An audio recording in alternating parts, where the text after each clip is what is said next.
ಸಂವಿಧಾನ ಜಾಗೃತಿ ಜಾಥಾಕ್ಕೆ ಅಡ್ಡಿಪಡಿಸಿದ ಮನುವಾದಿಗಳು. ಕರ್ನಾಟಕ ಸರ್ಕಾರ, ಸಮಾಜ ಕಲ್ಯಾಣ ಇಲಾಖೆ ಹಾಗೂ ಗ್ರಾಮೀಣಾಭಿವೃದ್ಧಿ ಮತ್ತು ಪಂಚಾಯತ್ ರಾಜ್ ಇಲಾಖೆ, ಜಿಲ್ಲಾಡಳಿತ ಬೀದರ್ ಇವರ ಸಹಕಾರದಿಂದ ಬೀದರ್ ಜಿಲ್ಲಾದ್ಯಂತ ನಡೆಯುತ್ತಿರುವ ಸಂವಿಧಾನ ಜಾಗೃತಿ ಜಾಥಾ ರಥವು ಫೆಬ್ರವರಿ 9ರಂದು ಸಂಜೆ 6 ಗಂಟೆಗೆ ಬಾಲ್ಕಿ ತಾಲೂಕಿನ ಮಳಚಾಪುರ ಗ್ರಾಮಕ್ಕೆ ತಲುಪಿತು. ಗ್ರಾಮಕ್ಕೆ ಬಂದ ಸಂವಿಧಾನ ಜಾಗೃತಿ ಜಾಥಾ ರಥವನ್ನು ಸ್ವಾಗತಿಸಿದ ಗ್ರಾಮಸ್ಥರು, ಸಂವಿಧಾನ ಪ್ರೇಮಿಗಳು, ಅಧಿಕಾರಿಗಳು ವಿಜೃಂಭಣೆಯಿಂದ ಮೆರವಣಿಗೆಯ ಮೂಲಕ ವೇದಿಕೆಯತ್ತ ಹೊರಡುವಾಗ ಮಳಚಾಪುರ ಗ್ರಾಮದ ಸಂವಿಧಾನ ಮತ್ತು ಪ್ರಜಾಪ್ರಭುತ್ವ ವಿರೋಧಿಗಳು 15ರಿಂದ 20 ಜನರ ಗುಂಪು ಕೇಸರಿ ಧ್ವಜವನ್ನು ಹಿಡಿದುಕೊಂಡು ಜೈ ಶ್ರೀರಾಮ್ ಘೋಷಣೆಯನ್ನ ಕೂಗುತ್ತಾ ಸಂವಿಧಾನ ಮತ್ತು ಅಂಬೇಡ್ಕರ್ ಅವರ ವಿರುದ್ಧ ಜೈಕಾರ ಕೂಗುತ್ತಾ ಉದ್ದೇಶಪೂರ್ವಕವಾಗಿ ಕಾರ್ಯಕ್ರಮದಲ್ಲಿ ಭಾಗವಹಿಸಿ ದಾಂಧಲೆ ಮಾಡಿ ಅವಾಚ್ಯ ಶಬ್ದಗಳನ್ನು ಬಳಸಿ ಅದನ್ನು ಪ್ರಶ್ನಿಸಿದ ದಲಿತ ಯುವಕರ ಮೇಲೆ ಹಲ್ಲೆ ಮಾಡಿರುತ್ತಾರೆ. ಈಗಾಗಲೇ 11 ಜನರ ಮೇಲೆ SC/ST ದೌರ್ಜನ್ಯ ಕಾಯ್ದೆಯಡಿ ದನ್ನೂರು ಪೊಲೀಸ್ ಠಾಣೆಯಲ್ಲಿ ದೂರು ಸಹ ದಾಖಲಿಸಲಾಗಿದೆ. ರಾಜ್ಯ ಸರ್ಕಾರದಿಂದ ಆಯೋಜನೆ ಮಾಡಿರುವ ಸಂವಿಧಾನ ಜಾಗೃತಿ ಜಾಥಾವನ್ನ ಉದ್ದೇಶಪೂರ್ವಕವಾಗಿ ಅಡಚಣೆ ಮಾಡಿ ಸಂವಿಧಾನಕ್ಕೆ ಮತ್ತು ಬುದ್ಧ, ಬಸವ, ಅಂಬೇಡ್ಕರ್ ಅವರ ಸಿದ್ಧಾಂತಕ್ಕೆ ಅಗೌರವ ತೋರಿಸಿ ಶಾಂತಿ ಭಂಗಗೊಳಿಸಿದ ಸಂವಿಧಾನ ವಿರೋಧಿ ಕಿಡಿಗೇಡಿಗಳ ವಿರುದ್ಧ ಕರ್ನಾಟಕ ಸರ್ಕಾರ ಮತ್ತು ಜಿಲ್ಲಾಡಳಿತ ಬೀದರ್ ಸ್ವಯಂಪ್ರೇರಿತವಾಗಿ ದೇಶದ್ರೋಹದ ದೂರು ದಾಖಲಿಸಿ ಕಠಿಣ ಶಿಕ್ಷೆ ನೀಡಬೇಕೆಂದು ಇಂತಹ ನೀಚ ಕೆಲಸ ಮಾಡಿರುವ ಮನುವಾದಿಗಳು ಹಾಗೂ ಕಿಡಿಗೇಡಿಗಳು ಬೀದರ್ ಜಿಲ್ಲೆ ಉಸ್ತುವಾರಿ ಸಚಿವರು, ಬಾಲ್ಕಿ ಮತಕ್ಷೇತ್ರದ ಶಾಸಕರಾದ ಈಶ್ವರ್ ಖಂಡ್ರೆಯವರ ತವರು ಊರಿನಲ್ಲಿ ನಡೆದಿರುವ ಘಟನೆ ಬಹಳ ಘೋರವಾಗಿದೆ. ಇದನ್ನು ನಾವು ಖಂಡಿಸುತ್ತೇವೆ ಎಂದು ಬೀದರ್ ಜಿಲ್ಲೆಯ ದಲಿತ ಎಲ್ಲ ಸಮಾಜದ ಮುಖಂಡರು ಹೇಳಿದ್ದಾರೆ.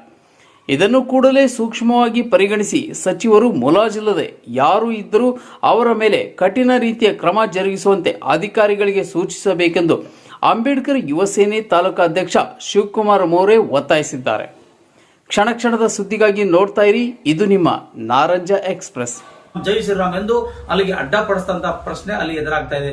ಒಟ್ಟಾರೆಯಾಗಿ ಹೇಳ್ಬೇಕಂದ್ರೆ ಅಲ್ಲಿ ಒಂದು ಯಾರ್ದೋ ಕುಮ್ಮಕ್ಕಿಯಿಂದ ಈ ಕೆಲಸ ನಡೀತಾ ಇದೆ. ಆ ಕುಮ್ಮಕ್ಕಿಯಿಂದ ಮಾಡ್ತಕ್ಕಂಥ ವ್ಯಕ್ತಿಯನ್ನ ಬಂಧಿಸಬೇಕೆನ್ನೋದು ಜಿಲ್ಲಾಡಳಿತಕ್ಕೆ ಮನವರಿಕೆ ಕೂಡ ಮಾಡಲಾಗ್ತಾ ಇದೆ. ಒಟ್ಟಾರೆಯಾಗಿ ಜಿಲ್ಲೆಯ ದಲಿತ ಸಂಘಟನೆಗಳು ಮತ್ತು ಸಂವಿಧಾನ ಸಂರಕ್ಷಣಾ ಸಮಿತಿಗಳು ಎಲ್ಲಿ ಹೋಗಿದಾವೆ ಅಂತಕ್ಕಂಥ ಮಾತು ಕೂಡ ಇಲ್ಲಿ ಕೇಳಿ ಬರ್ತಾ ಇದೆ. ಬಂಧುಗಳೇ, ಬರೀ ಕೇವಲ ಒಂದು ದಲಿತ ಸಂರಕ್ಷಣಾ ಸಮಿತಿ ಮತ್ತು ದಲಿತ ಸಂಘಟನೆಗಳು ಹಾಗೂ ಸಂವಿಧಾನ ಸಂರಕ್ಷಣಾ ಸಮಿತಿ ಎಂದು ಹೇಳಿಕೊಂಡು ಒಂದು ರಸ್ತೆ ಮೇಲೆ ಕಾರ್ಯಕ್ರಮ ಮಾಡಕ್ಕೆ ನಾವು ಸೀಮಿತವಾಗಿದ್ದೇವಾ, ಅಥವಾ ಡಾಕ್ಟರ್ ಬಾಬಾ ಸಾಹೇಬ್ ಅಂಬೇಡ್ಕರ್ ರಚಿಸಿರುವಂತಹ ಸಂವಿಧಾನಕ್ಕೆ ಅಡ್ಡಪಡಿಸಿರುವಂತಹ ಕಿಡಿಗೇಡಿಗಳನ್ನ ಬಂಧಿಸಬೇಕು ಎಂದು ಹೇಳಲಿಕ್ಕೆ ಕೂಡ ಅವರಿಗೆ ಧೈರ್ಯ ಸಾಲ್ತಾ ಇಲ್ಲ. ಅಂತ ವ್ಯಕ್ತಿಗಳು ನಮಗೆ ಬೇಕಾ ಅಂತಕ್ಕಂಥ ಪ್ರಶ್ನೆ ಇಲ್ಲಿ ನಮ್ಮನ್ನು ಕಾಡ್ತಾ ಇದೆ. ಒಟ್ಟಾರೆಯಾಗಿ ಈಗ ಸುಮಾರು 4 ದಿನಗಳಿಂದ ಈ ಚರ್ಚೆ ನಡೀತಾ ಇದೆ. ಸಂವಿಧಾನ ಜಾಥಾಕ್ಕೆ ಚಾಲನೆ ಕೊಟ್ಟಿರುವ ಜಿಲ್ಲಾ ಉಸ್ತುವಾರಿ ಸಚಿವ ಈಶ್ವರ್ ಖಂಡ್ರೆ ಅವರ ಕ್ಷೇತ್ರದಲ್ಲಿ ಈ ರೀತಿ ಆಗುತ್ತದೆ ಅಂದ್ರೆ ಅಲ್ಲಿರ್ತಕ್ಕಂಥ ದಲಿತರಿಗೆ ಎಷ್ಟರ ಮಟ್ಟಿಗೆ ಅವರು ನೋಡ್ಕೊಳ್ತಿದ್ದಾರೆ, ಎಷ್ಟರ ಮಟ್ಟಿಗೆ ಸಂರಕ್ಷಣೆ ಆಗ್ತಾ ಇದೆ, ಎಷ್ಟರ ಮಟ್ಟಿಗೆ ಕಾನೂನುಬದ್ಧವಾಗಿ ಅಲ್ಲಿ ದಲಿತರಿಗೆ ಸಂರಕ್ಷಣೆ ಸಿಗ್ತಾ ಇದೆ ಅನ್ನೋದನ್ನ ಇಲ್ಲಿ ನಮಗೆ ತೋರಿಸ್ತಾ ಇದೆ. ಬಂಧುಗಳೇ, ಪದೇ ಪದೇ ಬಾಲ್ಕಿ ತಾಲೂಕಿನ ಕ್ಷೇತ್ರದಲ್ಲಿ ಅಂಬೇಡ್ಕರ್ ಅವರಿಗೆ ಮೂರ್ತಿಗೆ ಅವಮಾನ ಮಾಡ್ತಾರೆ. ಮೂರ್ತಿ ಅಲ್ಲದೆ ಇನ್ಸ್ಟಾಗ್ರಾಮ್ ಅಲ್ಲಿ ಅಂಬೇಡ್ಕರ್ ಫೋಟೋಗಳಿಗೆ ಒಂದು ವಿಚಿತ್ರವಾಗಿ ವರ್ತನೆ ಮಾಡುವಂತ ನಿಟ್ಟಿನಲ್ಲಿ ಕೆಲಸ ಮಾಡ್ತಾರೆ.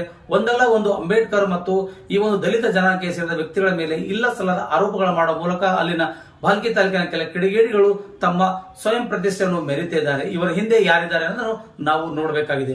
ಬಂಧುಗಳೇ, ಇವತ್ತಿನ ವಿಷಯ ಏನಪ್ಪಾ ಅಂತಂದ್ರೆ, ಈ ಒಂದು ಜಾಥಾಕ್ಕೆ ಅಡ್ಡಪಡಿಸಿರುವಂತಹ ಸಮಾಜಘಾತಕರನ್ನ, ಕಿಡಿಗೇಡಿಗಳನ್ನ ಬಂಧಿಸಲಿ ಸಂಪೂರ್ಣವಾಗಿ ಜಿಲ್ಲಾಡಳಿತ ಇಲ್ಲಿ ಸಂಪೂರ್ಣವಾಗಿ ತಮ್ಮ ಬೆಂಬಲ ವ್ಯಕ್ತಪಡಿಸಿ ಇಬ್ಬರನ್ನ ಅರೆಸ್ಟ್ ಮಾಡಲಾಗಿದೆ ಅಂತಕ್ಕಂಥ ಮಾತು ಕೂಡ ಹೇಳ್ತಾ ಇದ್ದಾರೆ. ಒಟ್ಟಾರೆಯಾಗಿ 11 ಜನರ ಮೇಲೆ ಗಂಭೀರ ಪ್ರಕರಣವನ್ನ ದಾಖಲಿಸಿಕೊಳ್ಳಬೇಕಾದ ಪರಿಸ್ಥಿತಿ ಎದುರಾಗಿತ್ತು. ಆದರೆ ಇವತ್ತಿನವರೆಗೂ ಜಿಲ್ಲಾ ಸಂರಕ್ಷಣಾ ಸಮಿತಿ, ಸಂವಿಧಾನ ಸಂರಕ್ಷಣಾ ಸಮಿತಿ ಮತ್ತು ಜಿಲ್ಲಾ ದಲಿತ ಸಂಘಟನೆಗಳ ಒಕ್ಕೂಟ ಎಲ್ಲಿ ಹೋಗಿದಾವೋ ಗೊತ್ತಾಗ್ತಾ ಇಲ್ಲ.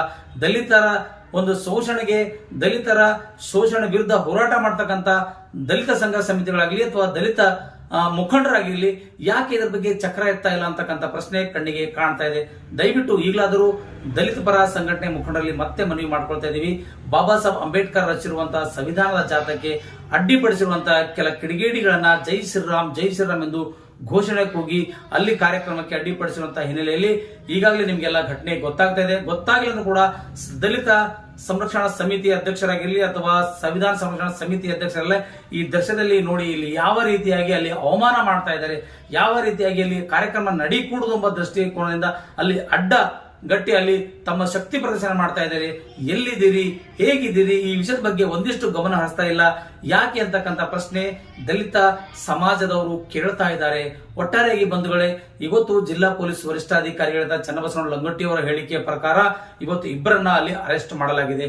ಇನ್ನುಳಿದ 9 ಜನರನ್ನ ಇವತ್ತು ಅಲ್ಲಿಂದ ಫರಾರಿಯಾಗಿದ್ದಾರೆ. ಅವರಿಗಾಗಿ ಹುಡುಕಾಟ ನಡೆದಿದೆ ಅಂತಕ್ಕಂಥ ಮಾತು ಕೂಡ ಚನ್ನಬಸವಣ್ಣ ಲಂಗೋಟಿ ಅವರು ಹೇಳ್ತಾ ಇದ್ದಾರೆ. ಜಿಲ್ಲಾ ಪೊಲೀಸ್ ವರಿಷ್ಠಾಧಿಕಾರಿ ಮತ್ತು ಜಿಲ್ಲಾ ಅಧಿಕಾರಿಯಾದ ಗೋವಿಂದ ರೆಡ್ಡಿ ಅವರು ಕೂಡ ರಾತ್ರಿ 12 ತನಕ ಅಥವಾ 1 ಗಂಟೆಯಿಂದ 2 ಗಂಟೆ ತನಕ ಅಲ್ಲಿ ಇದ್ದುಕೊಂಡು ಅಲ್ಲಿ ಆ ಗ್ರಾಮದಲ್ಲಿ ಶಾಂತಿ ಕಾಪಾಡಲು ಯಶಸ್ವಿ ಕೂಡ ಆಗಿದ್ದಾರೆ. ಒಟ್ಟಾರೆ ಹೇಳಬೇಕಾದ್ರೆ ಈ ತರದ ಸಂಘಟನೆಗಳು ನಮಗೆ ಬೇಕಾ, ಈ ತರ ಸಂಘಟನೆಗಳಿದ್ರೆ ನಮಗೆ ಸಾಕಾ ಅಂತಕ್ಕಂಥ ಪ್ರಶ್ನೆ ಇವತ್ತು ಆ ದಲಿತ ಜನಾಂಗದಲ್ಲಿ ಕಾಡ್ತಾ ಇದೆ ಬಂಧುಗಳೇ. ಒಟ್ಟಾರೆಯಾಗಿ ಜಿಲ್ಲೆಯಲ್ಲಿ ಕೂತ್ಕೊಂಡು ದಲಿತ ಸಂಘರ್ಷ ಸಮಿತಿಗಳನ್ನು ಕಟ್ಟಿಕೊಂಡಂತ ನೂರಾರು ನಮ್ಮ ದಲಿತ ಸಂಘರ್ಷ ಸಮಿತಿಯ ಮುಖಂಡರುಗಳು ಮತ್ತು ಪ್ರತ್ಯೇಕವಾಗಿ ಅಂಬೇಡ್ಕರ್ ರಚಿಸಿರುವಂತಹ ಸಂವಿಧಾನದ ಸಂರಕ್ಷಣಾ ಸಮಿತಿಯಲ್ಲಿ ಅಷ್ಟೊಂದು ಕೆಲಸ ಮಾಡಿದೀವಿ, ಎಷ್ಟೊಂದು ಕೆಲಸ ಮಾಡಿದೀವಿ ಅಂತ ಹೇಳ್ತಕ್ಕಂಥ ಮಹಾನ್ ನಾಯಕರು ಎಲ್ಲೋಗಿದ್ದಾರೆ ಅಂತಕ್ಕಂಥ ಪ್ರಶ್ನೆ ಕೂಡ ನಮ್ಮನ್ನು ಕಾಡ್ತಾ ಇದೆ. ಒಟ್ಟಾರೆಯಾಗಿ ಹೇಳಬೇಕಾದ್ರೆ ಯಾವುದೇ ಕಾರಣಕ್ಕೂ ಅದು ಒಬ್ಬ ದಲಿತರಿಗೆ ಆಗಿರ್ಲಿ ಅಥವಾ ಅಲ್ಪಸಂಖ್ಯಾತರಿಗೆ ಆಗಲಿ ಮತ್ತೊಬ್ಬರಿಗೆ ಆಗಲಿ ಮತ್ತು ಇನ್ಯಾವುದೇ ಜಾತಿಯವರಾಗಲಿ ಯಾವುದೇ ಕೂಡ ತೊಂದರೆ ಆಗಬಾರ್ದು ಮತ್ತು ಯಾವ ಮಹಾನ್ ಪುರುಷನು ಕೂಡ ತೊಂದರೆ ಆಗದ ರೀತಿಯಲ್ಲಿ ನಡ್ಕೊಳ್ಳುವಂತ ಪರಿಸ್ಥಿತಿ ನಿರ್ಮಾಣವಾಗಬೇಕು. ಇಲ್ಲಿ ಯಾಕೋ ಒಬ್ಬ ಮತಿಹೀನರು ಕೂಡ ಜಾಸ್ತಿ ಆಗ್ತಾ ಇದ್ದಾರೆ. ಅವರ ತಾಲೂಕಾಯ್ತು, ಬಸವಕಲ್ಯಾಣ ತಾಲೂಕಾಯ್ತು, ಎಲ್ಲಿ ಕೂಡ ಅಲ್ಲಿ ಯಾವುದೇ ತೊಂದರೆ ಆಗಿಲ್ಲ. ಬರ್ತಾ ಬರ್ತಾ ಭಾಲ್ಕಿ ತಾಲೂಕಿನ ಗ್ರಾಮದಲ್ಲಿ ಮತ್ತೆ ಈ ಒಂದು ಜಾತಕ್ಕೆ ಅವಮಾನ ಪಡಿಸುವಂತಹ ಕೆಲಸ ನಡೀತಾ ಇದೆ. ಈಗಲಾದರೂ ಜಿಲ್ಲಾ ಉಸ್ತುವಾರಿ ಸಚಿವರಾಗಿದ್ದ ಈಶ್ವರ್ ಖಂಡ್ರೆ ಅವರು ಈ ಕಡೆ ಗಮನ ಹರಿಸಿ ಅವರಿಗೆ ತಕ್ಕ ಶಿಕ್ಷೆ ಕೊಡಿಸುವ ನಿಟ್ಟಿನಲ್ಲಿ ಕೆಲಸ ಮಾಡ್ತಾರಾ ಅಥವಾ ಅವರು ಹೇಳಿದಂಗೆ ನಡ್ಕೊಂಡು ಹೋಗ್ತಾರಾ ಅಂತಕ್ಕಂಥ ಪ್ರಶ್ನೆ ಇಲ್ಲಿ ಕಾಡ್ತಾ ಇದೆ.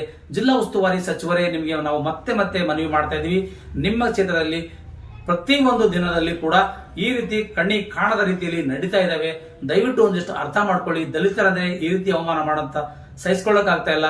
ಈ ಒಂದು ಜಾಥಾ ಬರ್ತಾ ಇದ್ರೆ ನಿಮ್ಗೆ ಸಹಿಸ್ಕೊಳ್ಳೋಂತ ಪರಿಸ್ಥಿತಿ ಎದುರಾಗ್ತಾ ಇಲ್ಲ ಅಂದ್ಮೇಲೆ ಎಷ್ಟು ಮಟ್ಟಿಗೆ ನೀವು ಜಿಲ್ಲಾ ಉಸ್ತುವಾರಿ ಸಚಿವರಾಗಿ ಸಮರ್ಥವಾಗಿ ಕೆಲಸ ಮಾಡ್ತಾ ಇದ್ದೀರಿ ಅಂತಕ್ಕಂಥದನ್ನ ಇಲ್ಲಿ ಗಮನ ಹರಿಸಬೇಕಾಗಿದೆ.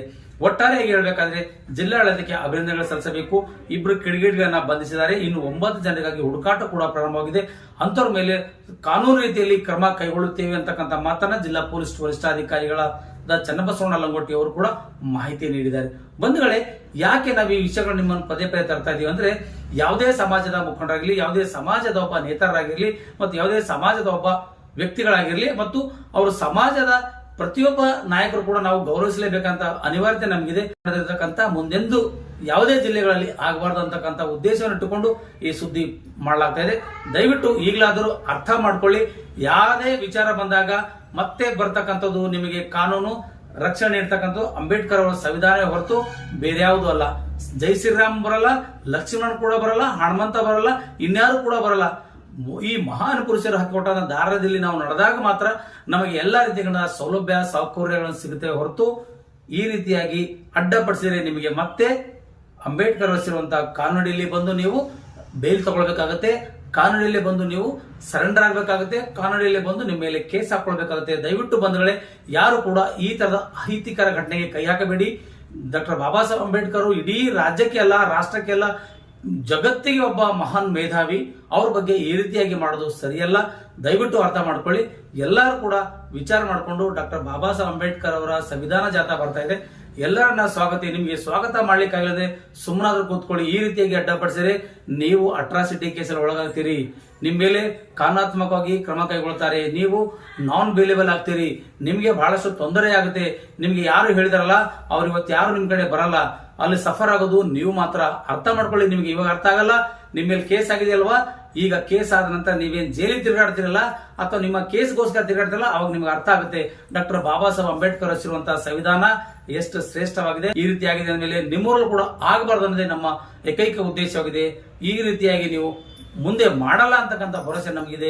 ದಯವಿಟ್ಟು ಅರ್ಥ ಮಾಡಿಕೊಂಡು ಯಾವುದೇ ಕಾರಣಕ್ಕೂ ಡಾಕ್ಟರ್ ಬಾಬಾ ಸಾಹೇಬ್ ಅಂಬೇಡ್ಕರ್ ಆಗಿರ್ಬೋದು, ಬುದ್ಧ ಆಗಿರ್ಬೋದು, ಅಲ್ಲಿ ಬಸವ ಆಗಿರ್ಬೋದು, ಇನ್ನಿತರ ಮಹಾನ್ ಪುರುಷರು ಯಾರೇ ಒಬ್ಬರು ಆಗಿರ್ಲಿ ಅವರಿಗೆ ಅಗೌರವ ಮಾಡ್ತಕ್ಕಂಥ ಕೆಲಸ ಯಾವತ್ತೂ ಮಾಡಕ್ ಹೋಗ್ಬೇಡಿ. ಮಾಡಿದ್ರು ಕೂಡ ಬಹಳಷ್ಟು ತೊಂದರೆ ಅನುಭವಿಸಬೇಕಾಗ್ತದೆ. ಈ ರೀತಿಯಾಗಿ ಹಿಂಸೆ ಒಳಗಾಗಬೇಕಾಗುತ್ತದೆ. ಅದಾದ ನಂತರ ನೀವು ಕೇಸಲ್ಲಿ ಬರಬೇಕಾಗುತ್ತದೆ. ಅದಾದ ನಂತರ ಬೇಲ್ ಸಿಗಬೇಕಾದ್ರೂ ಕೂಡ ಡಾಕ್ಟರ್ ಬಾಬಾ ಸಾಹೇಬ್ ಅಂಬೇಡ್ಕರ್ ರಚಿಸಿರುವಂತಹ ಕಾನೂನಿನಲ್ಲೇ ನೀವು ಬಂದು ಬೇಲ್ ಪಡಿಬೇಕಂತ ಪರಿಸ್ಥಿತಿ ಕೂಡ ಎದುರಾಗಿದ್ದನ್ನ ಮರಿಬೇಡಿ ಅಂತಕ್ಕಂಥ ಮಾತನ್ನ ನಿಮ್ಗೆ ಹೇಳ್ತಾ ಇದೀವಿ. ಈ ನಿಮ್ಗೆ ಸುದ್ದಿ ಇಷ್ಟ ಆದ್ರೆ ದಯವಿಟ್ಟು ಲೈಕ್ ಮಾಡಿ, ಶೇರ್ ಮಾಡಿ, ಕಮೆಂಟ್ಸ್ ಮಾಡಿ ಮತ್ತು ನಿಮ್ಮ ಅನಿಸಿಕೆಗಳನ್ನ ತಿಳಿಸಲು ಈ ಮೂಲಕ ಮನವಿ ಮಾಡ್ಕೊಳ್ತಾ ಇದೀವಿ. ಧನ್ಯವಾದಗಳು. ಮುಂದಿನ ಸುದ್ದಿಯಾಗಿ ಮತ್ತೆ ಬರ್ತೀನಿ. ಜೈ ಹಿಂದ್. ನಾವು ಯಾವುದೇ ಕಾರಣಕ್ಕೂ ವಿಚಲಿತರಾಗುವ ಅವಶ್ಯಕತೆ ಇಲ್ಲ. ಸೊ ನಾವು ಕಾನೂನು ಪ್ರಕಾರ ಎಲ್ಲಾ ಕ್ರಮಗಳನ್ನ ಕೈಗೊಳ್ತೀವಿ. ಸೊ ನೀವು ಶಾಂತ ರೀತಿಯಿಂದಿರಿ. ಸೊ ನಾವೆಲ್ಲ ಕ್ರಮಗಳನ್ನ ಕೈಗೊಳ್ತೀವಿ. ನೀವು ನಮ್ಮನ್ನ ನಂಬ್ರಿ ಅಂತೇಳಿ ವಿನಂತಿಸ್ಕೊಳ್ತೀನಿ. ಈಗಾಗಲೇ ಬಹುಶಃ ನಿಮ್ದು ಊಟ ಆಗೈತಿ ಇಲ್ಲೋ ನನಗಂತೂ ಗೊತ್ತಿಲ್ಲ, ಮಧ್ಯರಾತ್ರಿ ಆಗಿದೆ.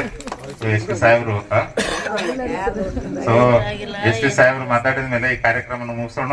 ತಾವು ಶಾಂತ ರೀತಿಯಿಂದಿರಿ, ನಾವೆಲ್ಲ ಕ್ರಮಗಳನ್ನು ಕೈಗೊಳ್ತೀವಿ. ಏನಂದ್ರೆ ಇಲ್ಲಿಗೆ ಬಂದ್ಮೇಲೆ ಈಗಾಗಲೇ ಜಿಲ್ಲಾಧಿಕಾರಿಗಳು ಹೇಳಿದ್ದಾರೆ ಮತ್ತು ನಾನು ಜಿಲ್ಲಾ ವರಿಷ್ಠಾಧಿಕಾರಿಯಾಗಿ ನಾನು ಹೇಳ್ತಾ ಇದ್ದೀನಿ, ಈ ಏನು ಒಂದು ಅಹಿತಕರ ಘಟನೆ ಆಗಿದೆ ಅದಕ್ಕೆ ಸಂಬಂಧಪಟ್ಟಂತೆ 100% ಏನಂದ್ರೆ ಕಾನೂನು ಕ್ರಮ ಜರುಗಿಸ್ತೀವಿ. ಯಾಕಂದ್ರೆ ಇದು ಸರ್ಕಾರದ ಕಾರ್ಯಕ್ರಮ ಇದೆ, ಇದಕ್ಕೆ ಯಾರೇ ಅಡ್ಡಿಪಡಿಸ್ಲಿ ಅದೇನಂದ್ರೆ ಕಾನೂನಿನ ಚೌಕಟ್ಟಿನಲ್ಲಿ ನಾವು 100% ಏನಂದ್ರೆ ಕ್ರಮ ಜರುಗಿಸ್ತೀವಿ.